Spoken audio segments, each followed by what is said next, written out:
welcome to the Art and Environment panel.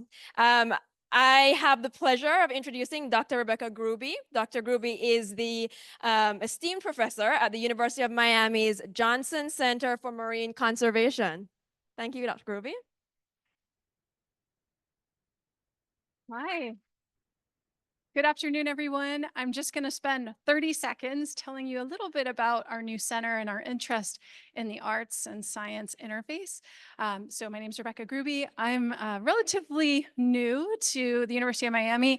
I actually grew up here in South Florida, but I spent the last 10 years at Colorado State University, came home to help develop and launch our newest center, which is the Johnson Center for Marine Conservation. And we are an interdisciplinary hub for marine science, education, outreach, and research at the Rosenstiel School of Marine, Atmospheric, and Earth Science. We have a number of different initiatives on sharks, on K through 12 education and engagement, my own research on large-scale marine protected areas and ocean philanthropy, and we are developing a brand new initiative on ocean art and science. And so here, our goal is to bring together the arts and sciences to advance conversations about transformative marine conservation in Florida and around the world. We have a number of initiatives that we're developing. One, the Hopeful Healthy Oceans initiative led by Rescue a Reef and Dr. Diego Lehrman here, which engages the kids in K through 12 in creating artwork around ocean conservation and an event to share that work with the public. We also have sponsored small projects from our graduate students that incentivize them to work across the arts and sciences in collaborative projects. And they produce some amazing work, including books for children that teach them about shark conservation and partnerships between musicians and PhD students about the transformative potential of ocean philanthropy. And I can go on and on, but I won't. We are just starting our programs. We are very excited to learn more about the work that you all are doing and very open to collaborations and look forward to continuing the conversation. So thanks for this opportunity. I'm going to introduce Kate Fleming, who is the founder and director of the Builders Initiative. Thank you. I'm looking forward to learning more. It was nice to learn about what you're doing and to collaborate. So yes, I'm Kate Fleming. I'm the founder and director of Bridge Initiative, which is a nonprofit that bridges artists and scientists to create public art about environmental advocacy and science communication. I've just gotten back from Southeast Alaska. Last night, I was running an expedition with some artists there, and I spent the last few weeks at a remote field station in Southeast Alaska on Baranof Island, which is a beautiful island that has over 100 of different bays in it. But I'm so happy to be back and to have my homecoming here in South Florida, talking about Biscayne Bay with you all. I'm a second generation Miami Beach native. I grew up on Biscayne Bay. It is a source of great pride and my home, really.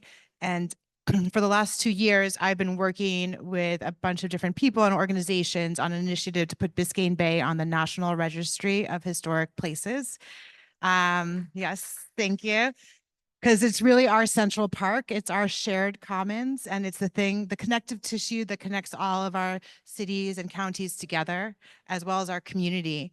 And I'm really excited today to be hosting this panel with a bunch of artists who I've worked with. I've been curating a lot of different exhibitions and different artworks. We have something now at Biscayne Bay Nature Center.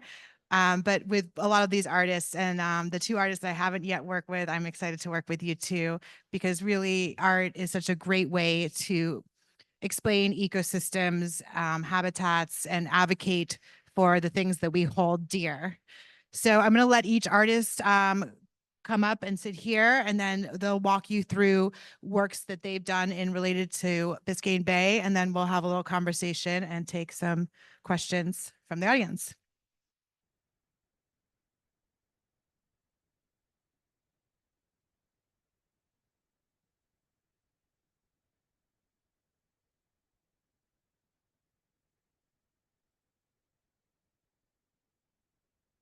Thanks for joining us, everyone. This is going to be like speed dating for artists. There's a lot of us here, and there's a lot of information and a lot of things to unpack. So We'll try to make it as entertaining as possible. I'm so stoked to be here with my amazing colleagues. We have a very vibrant art scene in Miami, and a lot of us are working to advocate for the environment, which inspires a lot of our work. So Kate, if you'll do the honors, I'm going to quickly introduce myself. My name's Lauren Shapiro. I am a Miami-based artist. I'm a master of ceramics. My specialty is mold making. So what that means is I take impressions from the environment. I have an exploratory part of my practice where I'm going out into nature, gathering textures, bringing them back, and then creating architectural installations with the community. So I work with a lot of scientists to help with outreach, as well as creating different types of built environments that sometimes are permanent and sometimes they are destroyed. This is a project that I created in 2020, which was a massive social practice project, 300 volunteers over the course of a month and a half during a worldwide pandemic, as if it wasn't hard enough to do a massive 15,000-pound installation of clay. Where we pressed clay into silicone molds of coral skeletons and erected this Lost City of Atlantis project. It was called Future Pacific. And here's a detail of some of these molds. So you can see the impressions of the coral when we layered them over the structures. They started out very colorful and wet and then slowly dried and cracked and bleached, which is emulating what's happening with our coral reef ecosystems. And at the end, it was destroyed, recycled, and then distributed to the community for more clay projects. So there's sort of a regenerative aspect to my work. Next, please. Another project that I did in 2021 was for a juried art show called No Vacancy. This was on South Beach, where I did 3D models of underwater ecosystems. One of the things I really enjoy about working with scientists is I get to learn their methods and then tools and employ them in my own practice. So these ceramic tiles are based on a coral reef from the northwestern Hawaiian Islands that was decimated during a hurricane. And here they are immortalized in a totem sculpture on Miami Beach. So since then, I'm a ceramicist. I'm a mud person. I'm not really a tech person, but I started to get really involved in gathering these photomosaics, which is photogrammetry. So for those of you who don't know, photogrammetry is 3D modeling where you take multiple photographs of an object, stitch it together into a model, and then you can make them into animations. And for me, 3D printing and digital fabrication, which is a cornerstone of my practice. So here's me taking a scan in French Polynesia and then a digital media installation of one of the corals. And finally, my newest upcoming project called the Blue Horizon Project, which culminates all of my skills into a public art sculpture that I'm actively funding and seeking help to fund for the Underline Miami, which is going to involve a social practice component where people press clay into silicone molds of coral models that I've gathered, a lot of them from the Bay. And then we will be creating a permanent work of art for the Underline. So if you want to learn more, stick around after this panel. I'll be speaking a little bit more about that with a hands-on component. If you want to touch clay, join me then. So I will pass it on to my next colleague here. Thank you very much. Keep that. Okay. Hi, I'm Agnes Soderman, and I just wanted to introduce myself. I'm a painter that lives here in Miami, Florida. I'm also an outdoorsman, fly fisherman. That's kind of my entry point into the environment. And art to me is a way to kind of process that and share my experiences. So I painted that painting of these flamingos that I found in Snakebite about a year and a half ago. And now last I've seen there was 56 of them. So I almost felt like I painted this as a precursor to the flamingos kind of coming back to the Everglades. A lot of my work is about kind of like bringing beauty to the public attention. So I do big murals across the city that kind of focus on the Everglades and bringing those environments into the concrete jungle. So I have murals scattered throughout the city. You can kind of go forward. So like this is a big mural I painted downtown on First and First on Flagler. That's like an 8-story mural that was kind of scary to paint, but once I got started, it was kind of fun. So yeah, and I kind of want to pay like homage to the Everglades, to make people realize where we are, and what is in our backyards. So yeah, that's another recent mural I did. So kind of like I like doing large scale paintings as well, and I feel like murals are a way for me to kind of bring my canvas to a larger size. It kind of feels like I'm inside the painting when I'm making them. And this is a sculpture I made at the Botanical Garden in Miami Beach. That's kind of like reflects the natural environment, so it's kind of a part of it. So I do experiment with different mediums, but and then if you ever go to MIA National Airport, this is one of my murals referring, referencing different ecosystems in the Everglades. There's kind of like a lot of different ecosystems inside that one painting, but I just kind of want to share, like, when people come to this city, like what's special about the city and what makes the place unique. But I just wanted to be quick, so here's the next one.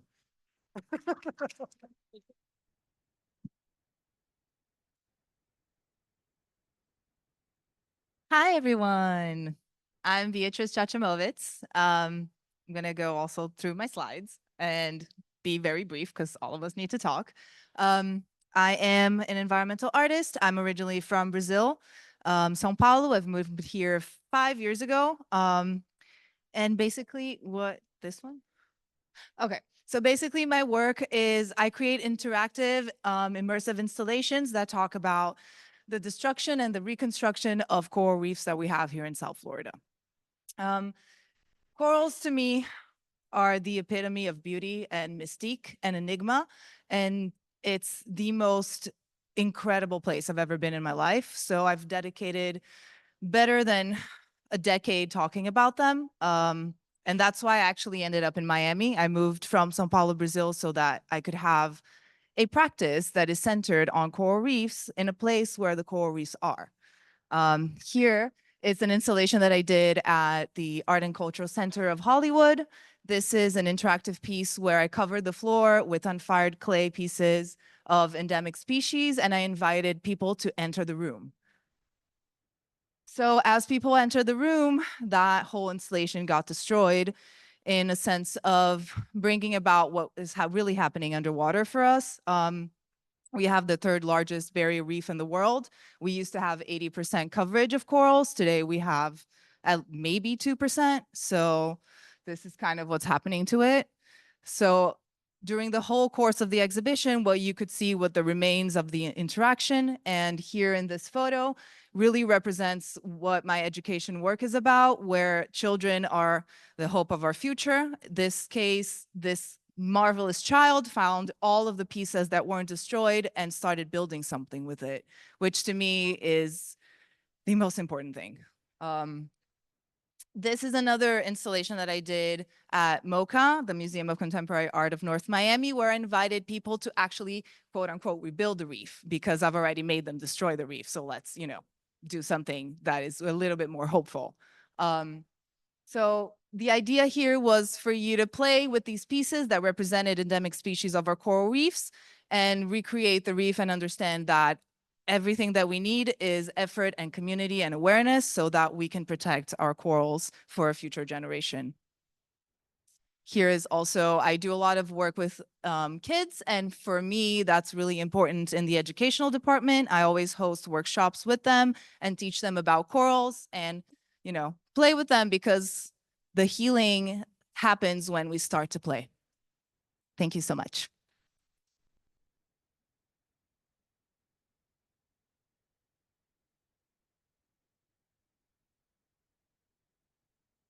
Hi, everybody. My name is James Tinaj. I'm an artist, builder, and designer.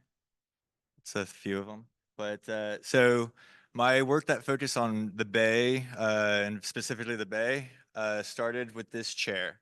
I moved back to Miami during the pandemic, and I wanted to build. I also needed materials, and I lived close to the Miami River, and I started to see a bunch of trash in the Miami River and Bayfront Park.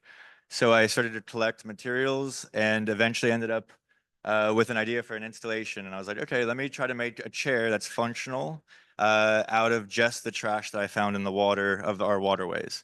So that started with this chair and then turned into a full installation in the design district. They commissioned me to do this sort of at a larger scale. So I went out on my kayak and over the course of 2 weeks collected about 3,000 pounds of trash. It was rather sad, actually. It's a sort of an infinite resource of trash and materials. I kept on trying to sort of, in my own head, convey that these are materials, not trash, so that way I didn't think of it as useless. I also, when I would go out and pick up the trash, I wouldn't differentiate, I wouldn't add value to the trash. Whatever's there, I would pick up, and that was to decide in the space. So in the design district, I started off with 0 pieces. I actually started the show off with just a pile of trash and my shop in the back, and the pedestals were completely empty. So for me, it was a challenge to problem solve, to put pieces out, but I also felt like this is replicating the challenge that we face in the Bay as well. So this problem solving aspect, we have to be creative with how we find solutions. This is definitely not the solution, but it creates awareness for people to see what is out there and what you can do. So this is one of the pieces, and this was a piece of wood that I grabbed. I tried to limit my wood actually, but this was very beautiful, so I wanted to use it. And it kind of mimics, for me, the water and this wood submerging or emerging out of the water. So this was a bench that I found from, there's some boat cushions, some wood. These were actually windows that I took apart. Every piece was also named after the weight of the furniture piece. So I don't remember the weight of it, but it's something like 12.9 pounds, whatever. And then it shows the materials.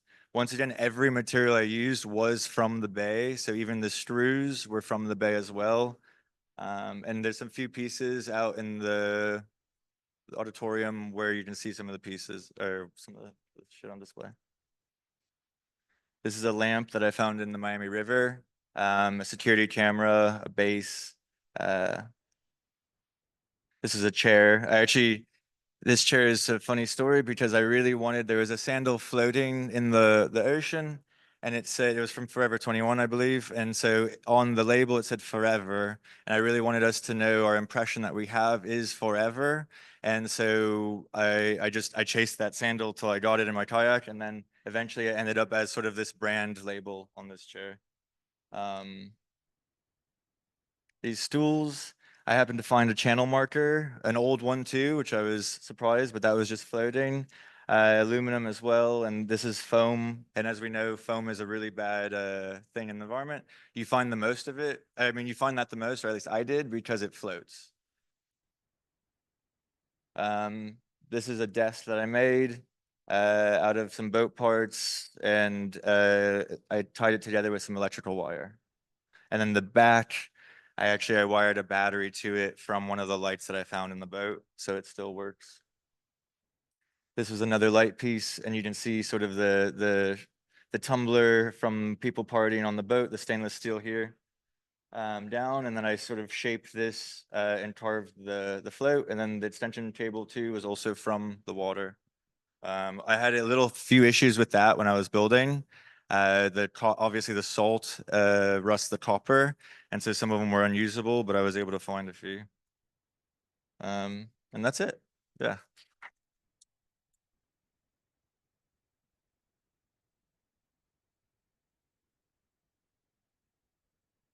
Hi, everybody. I'm Jessie Knight. I'm also based here in Miami. I'm going to show you just a few selections of my work.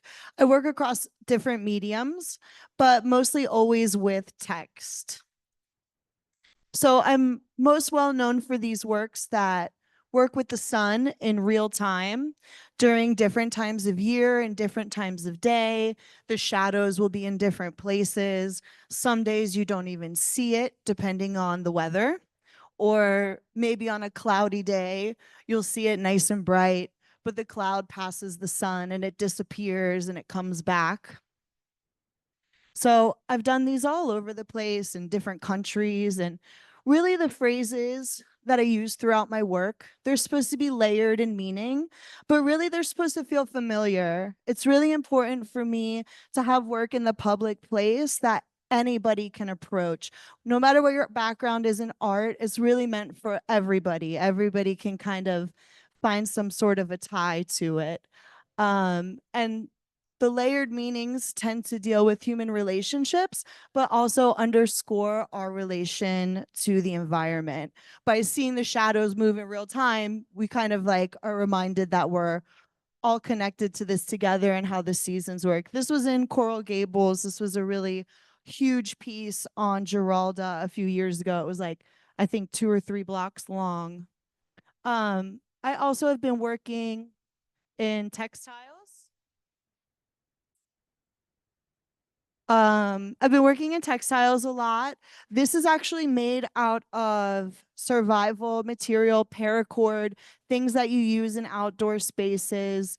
The messages kind of refer to survival, to relationships, so our relationship to the earth and to each other. And I do a lot of outdoor stuff, and I was really learning how to do survival knots and sailing knots, and that's how this work came. So again, a lot of different mediums, but still trying to tell a similar story, relate human truths to environmental truths. And really, Biscayne Bay is always a huge source of inspiration because all of my work is really talking about the really, really ephemeral aspects of nature, of humanity, and where those intersections come together. This piece, Stay Gold, is out in the Redlands at Robert is Here, which is farmland. So every season it gets cut down and regrown and cut down. So the view through the letters always changes, and it's kind of to highlight the idea that the landscape's always changing. And now this, because of where it is in the Redlands, if you guys aren't aware, there's a bunch of development going on in what used to be protected space and environmental agriculture space. So this piece has kind of taken on new meanings, and hopefully the work that I do continues to underscore our relation to nature and how important it is to take care of it and maintain our symbiotic relationship.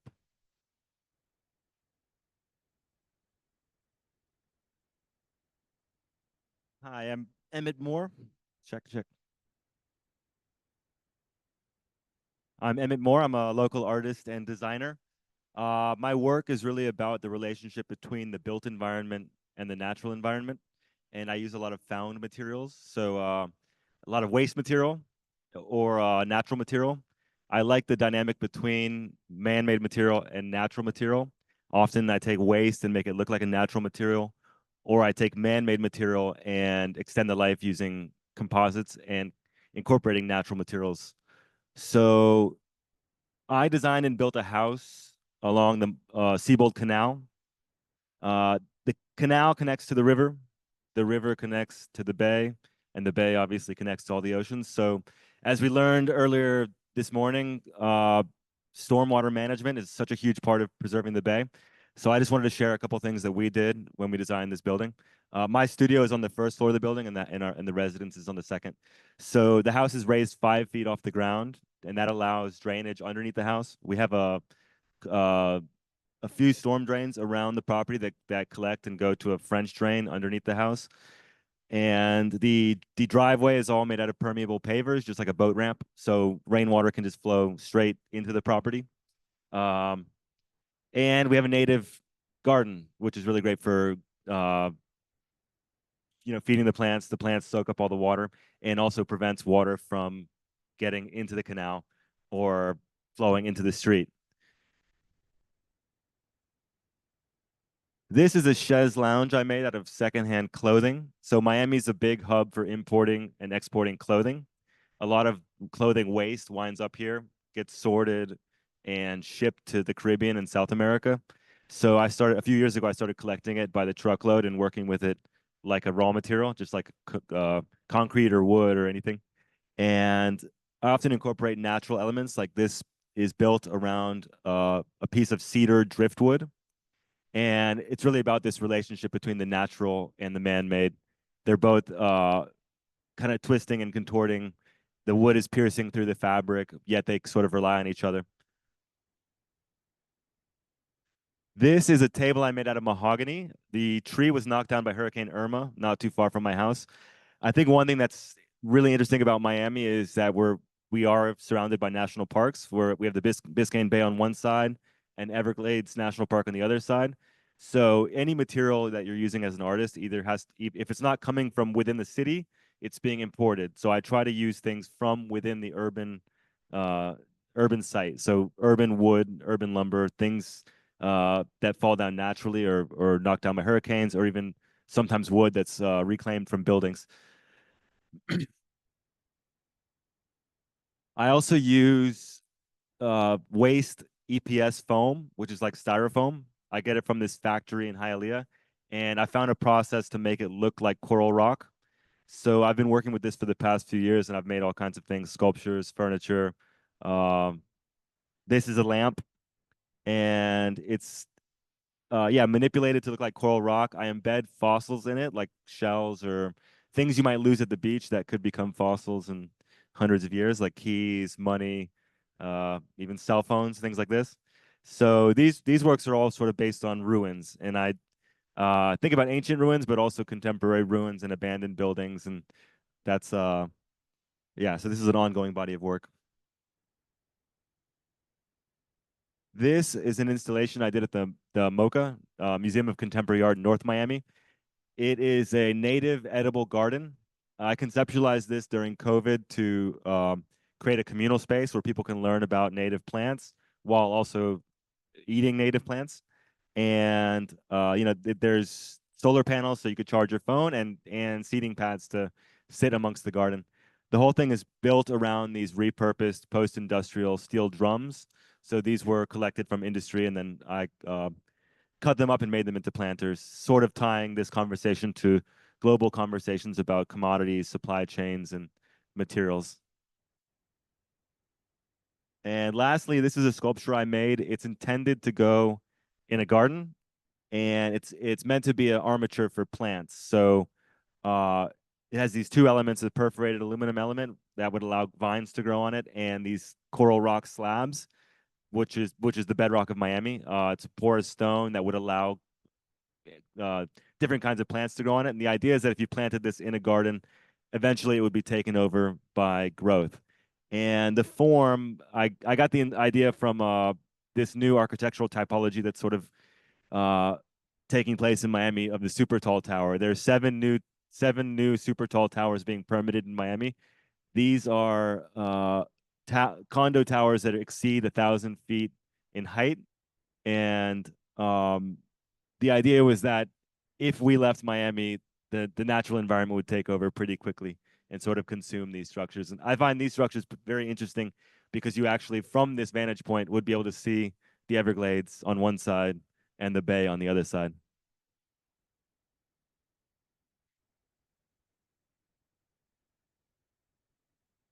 Thank you, guys.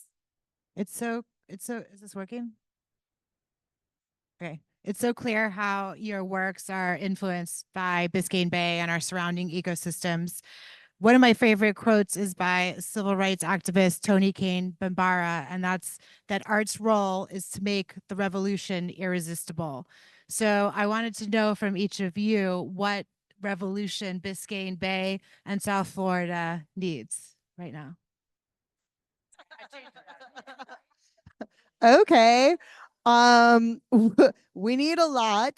I would say one of the crazy things, and I think the last few years, I've noticed more and more of the artists in Miami making work about the environment, because I think living in this city, we are so face to face with the effects of climate change and the amount of trash in our waterways that we go to every day. And you know, my work is inspired by sun, because you know, this city is scorching. It's almost like a character in this city. And it's affecting us deeply. So I think a lot of us are naturally starting a revolution just by trying to call attention to it. I know I try to work in a vernacular that seems very approachable and easy. And I think a lot of us have that common thread through our work. So inviting people into the conversation can maybe be revolutionary on its own. I believe we're all sort of influencing the revolution by just doing what we do here. I believe what we need from others is a little bit less greed and sort of to want what we have already rather than what we don't have, because the bay is there already. It's a beautiful place, it's a resource for us. And that's all I was trying to do, was just put spotlight on that, because like you said, it's our central park. The sad thing is, I think a lot of people that live here don't get to experience it. It's sort of a class divide type of thing, but I don't know the answer to that. I just want to sort of put attention to these issues. That's all. Yeah, I mean, for me, as an immigrant and a person that is not native or spent a lot of my life here, I spent the majority of my life in Brazil. Um, there's so much that we can do. Biscayne Bay is our heart and we need to take care of it. For me, the way that I feel that I touch base on that is not just as a visual artist, but more so as an educator.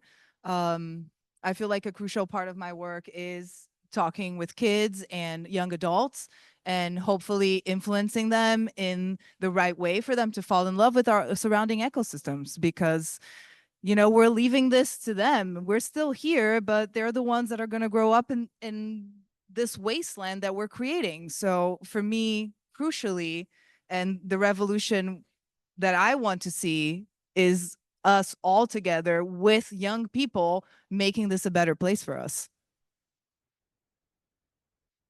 I think revolution to me is about inclusivity and access. A lot of, I lead a lot of excursionary experiences in nature. I bring people snorkeling, scuba diving, walking in the Everglades, and also include them in building installations and creating art. So I think access is also a really big issue. Scuba diving is a privilege. It's not something everyone can do. So with the 3D modeling and 3D scanning, and the impressions, it's kind of a way to bring that back to people on land. But just, yeah, to get them excited and to feel like they're a part of something greater than themselves. Yeah, so I mean, if I could take a time machine anywhere at any time, I would love to take one back to Biscayne Bay 300 years ago, just to see exactly what it was like. It's still amazing to me. You can look from Boca Chica and see the horizon of Miami cityscape, and to even see, it looks like we're looking at a dream. Like, it just looked like this imaginary city in the distance. You know, I've had hundreds of sunrises in Biscayne Bay. Looking at for bonefish permit, tarpon. I'm sorry I'm sharing this, but it's such like a magical aspect of the bay to really see this ecosystem that exists here that people are just so dangerously disconnected from. And for me, it was sight fishing that brought me to closer to this environment. But like, it's just a beautiful place that I think we need to just make people more aware of, that the magic that exists here, and honestly, that's what makes Miami magical. And so I wanted to just add a random quote here by Allen Ginsberg. And it's the only thing that can save the world is reclaiming the awareness of the world. That's what poetry does.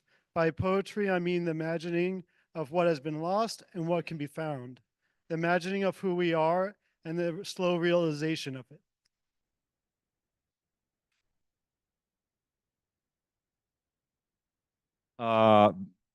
Thank you.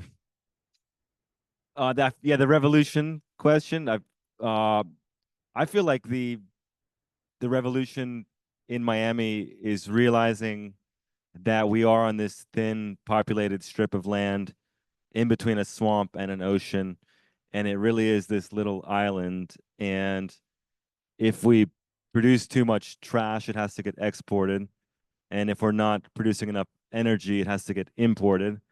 And we really have enough resources here to manage what we need to locally, in terms of producing power, producing food. We have all the necessary ingredients. We have plenty of sun, plenty of wind. We have a ton of water. So growing our own food, providing our own power, and taking care of this land is very doable. And I think everybody here is working on that. Everybody in this conference is working on it right now, so it's really inspiring.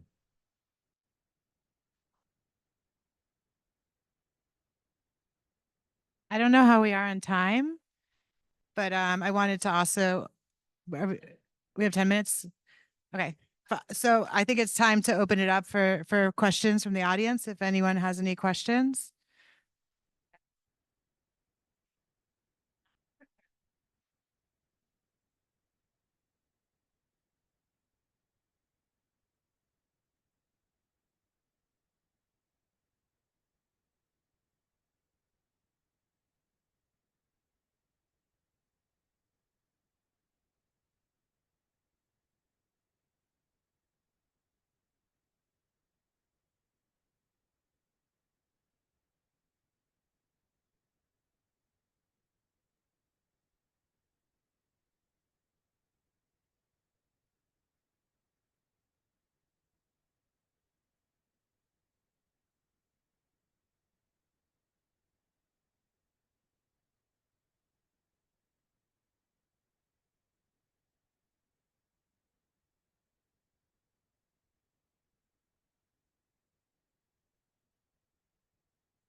I'm so proud of all of you guys too. Thank you. Thank you. Any other questions? Do you want, I don't know if I should go down or. Okay.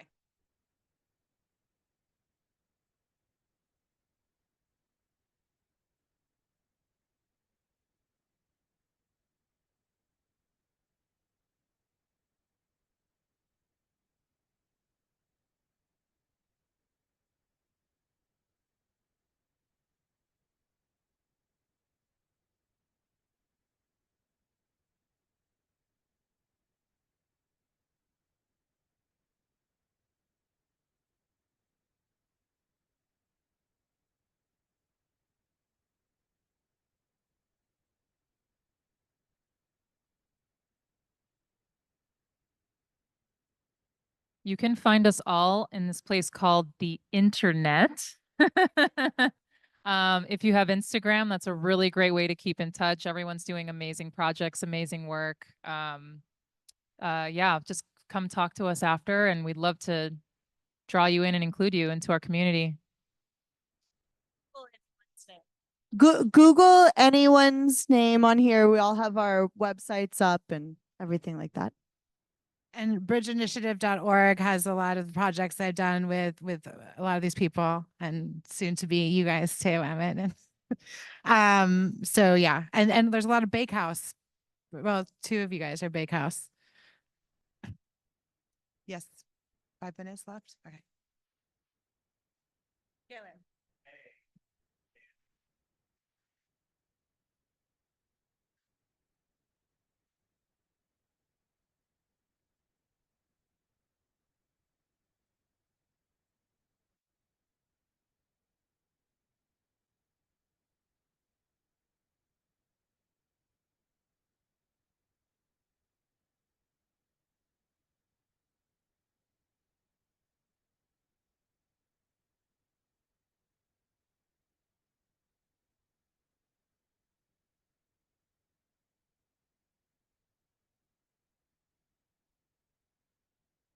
You mean there's there's more artworks here than other cities?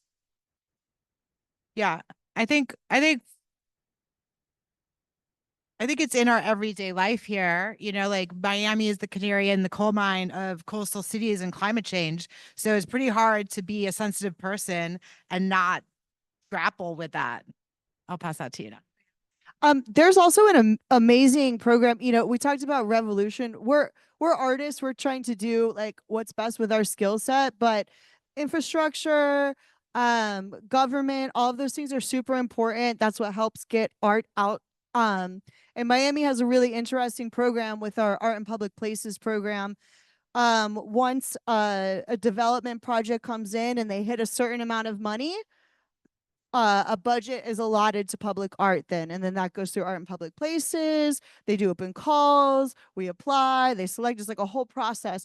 But this city, that's like a very unique thing in Miami, is that we have this arts funding that's tied to development. Of course, I think all of us wish that there was less development, but it is part of something that the city has kind of taken and values and kind of like exposes on a global level. A lot of us work outside of Miami. I know people are constantly asking me about climate change and sea level rise. So I mean, people are curious about it.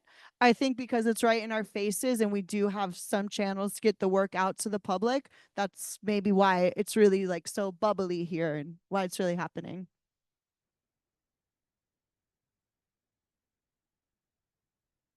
I think that there's something I've noticed in the past few years is this real overlap between art and science, and projects like what Kate's doing with Bridge Initiative.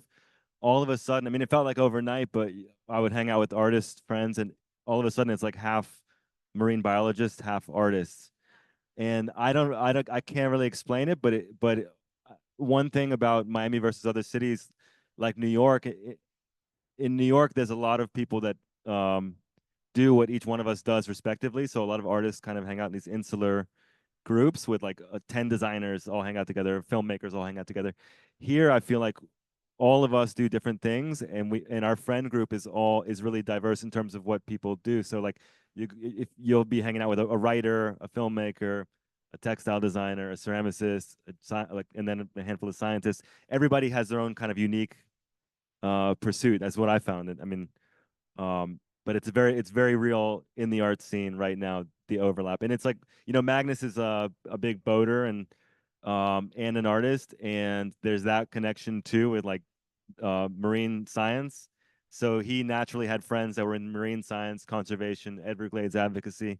Same thing with me. It kind of, but all of a sudden, both worlds merged like overnight.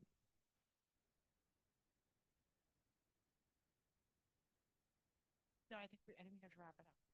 Well, I just want to say thank you to this amazing group of artists and to all of you and Biscayne Bay Summit. Thank you.